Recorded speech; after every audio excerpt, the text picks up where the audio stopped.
Hey everyone, welcome back to Ed Learn. Today we're diving into a topic that affects us all: overthinking. Overthinking can have a profound impact on your body. Stress and anxiety aren't just mental, they affect your physical health. Think of your body like a car. Constant stress is like redlining the engine. Overthinking leads to serious health issues. But there's good news. You can learn to manage overthinking. Stick around to learn how to combat it. Let's talk about what happens inside your body when you get stuck in that overthinking loop. Imagine this: you're lying in bed, and your mind starts racing about that presentation you have tomorrow, or that awkward conversation you had earlier. Your brain is basically hitting the panic button, even though there's no immediate danger. It releases a surge of stress hormones like cortisol and adrenaline. These hormones are meant to protect you in a real crisis. It's the whole fight or flight response. But here's the problem. Your body doesn't know the difference between a real threat and a perceived one. So when you're constantly overthinking, your body is stuck in this heightened state of alert, flooded with stress hormones even when there's no real danger, and trust me, that takes a toll over time. Remember those stress hormones we talked about, specifically cortisol? Well, one of the things cortisol does is increase your heart rate and blood pressure. It's like stepping on the gas pedal in your car and keeping it there for hours, even days on end.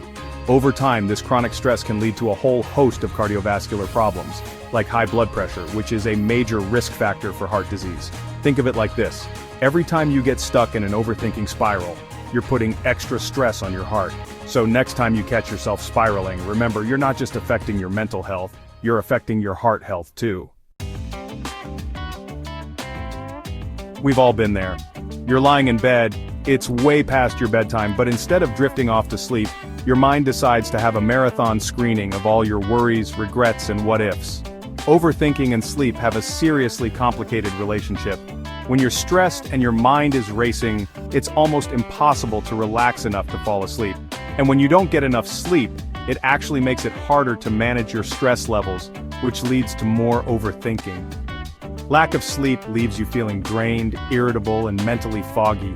You can't focus, you're more likely to make mistakes, and let's be honest, you're probably not a whole lot of fun to be around either. Ever notice that when you're stressed or anxious, your stomach seems to be the first to know? That's because there's an intricate connection between your gut and your brain, what experts call the gut-brain axis. Your gut has its own nervous system with millions of nerve cells, often referred to as our second brain. When you're stuck in a pattern of overthinking, that stress can wreak havoc on your digestive system. We're talking stomach aches, bloating, constipation, diarrhea, you name it. So if you're constantly stressed and overthinking, it's only a matter of time before your gut starts sending out its own SOS signals. Overthinking isn't just bad for your physical health, it can seriously sabotage your productivity and focus too.